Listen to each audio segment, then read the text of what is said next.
I still remember the day my father banned me from the Morrison family vault. The dark mahogany walls of his office seemed to close in as he delivered his verdict, my brother Andrew smirking from the leather chair beside his desk. "The vault is for successors only, Catherine," Dad declared, adjusting his gold cufflinks, the ones that had been passed down through 4 generations of Morrison bankers. "And you've made it clear you have no interest in following the family tradition." By family tradition, he meant joining Morrison Private Bank, the institution my great-grandfather had founded in 1902. The same bank where Andrew had just been made youngest vice president in its history, despite spending more time on his yacht than in board meetings. "I want to work in venture capital," I said quietly. "Create something new, not just manage old money." "Venture capital?" Andrew snorted. "Playing with tech startups and wild ideas? This is a bank, Kathy. We deal in real money, real power." My father nodded approvingly at his heir apparent. "The vault contains more than just money, Catherine. It holds our family's legacy, documents, contracts, relationships built over generations. It's not for dreamers who want to waste time on risky ventures." I looked at the portrait of my great-grandfather hanging behind the desk, wondering what he would think of how his bank had become so resistant to change, so caught up in tradition that it couldn't see the future of finance changing around it. "Fine," I said, standing up. "Keep your vault. I'll build my own." Andrew's laughter followed me out the door. "With what? Your trust fund barely covers your apartment." He was right about one thing. My trust fund was modest compared to his. Dad had adjusted the distributions when I chose to attend Stanford's business school instead of following Andrew to our father's alma mater. Another punishment for daring to be different. What they didn't know was that I'd been preparing for this moment. For 3 years, I'd been quietly building connections in the tech world, learning everything I could about emerging financial technologies while they dismissed my interests as frivolous. That night I sat in my modest apartment, which was actually in a prime location for tech networking, and made 2 calls that would change everything. First to Lisa Chin, a brilliant programmer I'd met at Stanford who'd been trying to revolutionize digital banking security. "Remember that idea we discussed?" I asked when she picked up. "About blockchain-based private banking?" "I'm in. Full commitment." Her excitement was palpable. "Really? But I thought your family—" "My family just did me a favor," I cut in. "They freed me to compete with them." The second call was to James O'Neill, a venture capitalist who'd been trying to get me to join his firm. "James, remember how I said I couldn't work with you because of family obligations? Those obligations just disappeared. But I don't want to join your firm. I want you to back mine." There was a pause, then, "How much do you need?" "Enough to start a digital private bank that will make Morrison Private Bank look like a relic." He laughed. "Now that's the kind of ambition I've been waiting to hear from you. Come see me tomorrow." Over the next 6 months I worked in secret building what would become Nova Financial. We combined the security of traditional private banking with cutting-edge technology, creating a digital vault system that made my family's physical vault look like a medieval strongbox. My father's spies, because of course he had them, reported that I was struggling with some tech startup. Andrew occasionally sent me job listings for bank teller positions, his idea of a joke. Let them laugh. While they were celebrating their quarterly profits of 2%, Nova Financial was quietly revolutionizing private wealth management. We started small, focusing on young tech entrepreneurs who appreciated our digital-first approach. But word spread quickly. "Your father's asking questions," my mother said during one of our increasingly rare family dinners. "He heard you've been meeting with some of our smaller clients." "Just catching up with old friends," I smiled, not mentioning that those small clients had already transferred significant portions of their wealth to Nova's digital vaults. "Don't waste your time," Andrew advised, not looking up from his phone. "They're loyal to Morrison Bank. Have been for generations." I thought about the meeting I'd had that morning with one of their loyal clients, a third-generation Morrison Bank customer who'd moved his entire portfolio to Nova after seeing our security systems. "Things change," I said simply. By the end of the first year, Nova Financial had grown from a tech startup to a serious player in private banking. Our digital vault system wasn't just secure, it was revolutionary. While Morrison Bank clients had to physically visit their vault for major transactions, ours could access their wealth securely from anywhere in the world. I kept my name out of the press, operating through holding companies and subsidiaries. As far as the financial world knew, Nova Financial was run by a mysterious group of tech innovators. No one connected it to the Morrison family's wayward daughter. Then came the day everything changed. I was in my real office. Not the small space my family thought I worked from, but the entire top floor of a downtown high-rise. When Lisa burst in. "Catherine, you need to see this." She handed me her tablet showing Morrison Bank's latest financial reports. Their digital security system was just breached. I scanned the numbers, my heart racing. The breach hadn't been catastrophic, but it had shaken client confidence. Morrison Bank stock was already dropping. "There's more," Lisa continued. "Remember that blockchain technology they mocked us for using? Their attempt to create their own version just failed spectacularly. They're losing digital-savvy clients by the dozen." I leaned back in my chair, thinking about my father's dismissal of risky ventures and Andrew's mockery of tech startups. "Ms. Morrison?" My assistant Sarah appeared at the door. "Your brother's on line 1. He doesn't know it's your office. He thinks he's calling Nova Financial."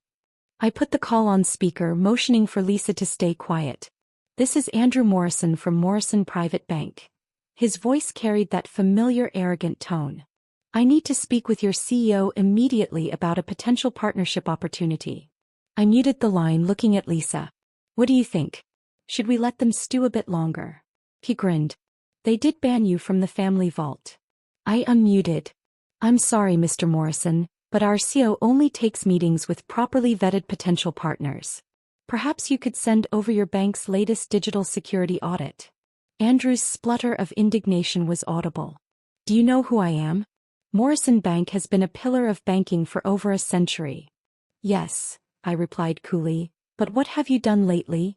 After hanging up, I pulled up Morrison Bank's complete financials, obtained through entirely legal means, though my father would be furious to know how much we knew about their operations. "They're in worse shape than they're admitting," Lisa observed, studying the numbers. "This security breach is just the beginning. Without a major technological overhaul, they'll keep bleeding clients," I finished. "And they don't have the expertise to fix it. What's our play?" I thought about my father's dismissal, Andrew's mockery, the vault they'd banned me from accessing. "Call the board. It's time for Nova Financial to consider an acquisition." "Of Morrison Bank?" Lisa's eyes widened. That would be poetic justice?" I smiled. "Let's see how they feel about my risky ventures when I own their precious vault."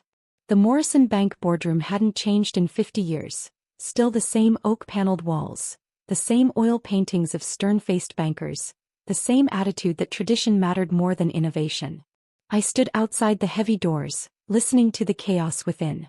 "Another client just pulled out." Andrew's voice carried through the wood. "30 million, gone to some digital banking platform." "Calm down," my father responded, though his voice lacked its usual confidence. "Morrison Bank has weathered worse storms. If only they knew that their worst storm was about to walk through the door." "Ms. Morrison?" Sarah whispered. "Everyone's in position." I nodded, straightening my Chanel suit, one that cost more than the annual salary of most Morrison Bank executives. "Send in the lawyers first." The boardroom fell silent as our legal team entered, followed by Lisa and our chief financial officer. I waited until I heard my father's sharp intake of breath at seeing Nova Financial's paperwork. Then I walked in. The shock on their faces was everything I dreamed of for 3 years. Andrew actually dropped his Mont Blanc pen. My father's carefully maintained composure cracked for the first time in my memory. "Catherine," he whispered. "What is this?" "This," I said calmly, taking my place at the head of the table, "is a hostile takeover." "Impossible," Andrew sputtered. "You run some tiny tech startup." "Actually," Lisa cut in, pulling up our financials on the boardroom's outdated projection system. "She runs Nova Financial, the digital banking platform that's been systematically acquiring your clients for the past 3 years." The numbers spoke for themselves. While Morrison Bank stock had been plummeting, Nova Financial had grown to become one of the most valuable fintech companies in the world. "This is absurd," my father declared, but his voice shook slightly. "We'll never sell to your daughter?" I smiled. "I don't think you understand, Dad. This isn't a negotiation. We already control 30% of your stock through various subsidiaries. Your recent security breach triggered default clauses in your major institutional investments that my company has been quietly buying up. Andrew was frantically flipping through the papers our lawyers had distributed. She's lying. She has to be. Check the signatures, I suggested. Particularly on the documents you signed last month approving that disastrous digital security upgrade. The one that failed because you refused to consider blockchain technology as too risky. My father's face had gone pale. The Thompson account, the Miller fortune, they all went to you? Along with about 40% of your private banking clients. I pulled up more figures on the screen. Turns out people prefer a bank that understands modern technology. Who you? This is because of the vault, my father said quietly. Because we wouldn't let you. This is because you were so convinced that tradition mattered more than innovation that you couldn't see the future of banking changing around you. I stood up, walking to the wall of portraits. Great-grandfather Morrison built this bank by embracing the technology of his time. He'd be ashamed to see what you've turned it into. We maintained his legacy. Andrew protested. No, I corrected him. You hid behind it. While you were protecting your precious vault, I was building something he would have actually been proud of. A bank that looks to the future instead of clinging to the past. My father's business instincts finally kicked in. What are your terms? Complete control. Immediate removal of current management. And, I smiled, access to the family vault. You can't be serious, Andrew leaped up. Dad, you can't let her. Your options are simple, I continued as if he hadn't spoken. Accept my offer at current market value. Or watch your stock price fall further when we announce that Nova Financial is launching a dedicated private banking division specifically targeting Morrison Bank clients. The boardroom erupted in chaos. Board members whispered urgently among themselves. Andrew looked like he might actually cry. And my father, he just sat there finally seeing me clearly for the first time. You planned this, he said slowly. All of it. The tech startup story, the quiet client acquisitions. I learned from the best, I replied. Isn't that what you always said about great-grandfather? That he built this bank by seeing opportunities others missed. He nodded slowly, a hint of pride finally showing through his shock. How long? How long have you been building this? Since the day you banned me from the vault. You taught me that old money lives in vaults, Dad. But new money? New money builds them. The takeover took less than a week to complete. Morrison Bank's board, seeing the writing on the wall, voted overwhelmingly to accept Nova Financial's offer. Andrew resigned rather than work for his sister. And my father. He surprised everyone by asking to stay on in an advisory role. You'll need someone who understands the old ways, he said gruffly when I asked why. The old ways still matter, I told him. They just need to evolve.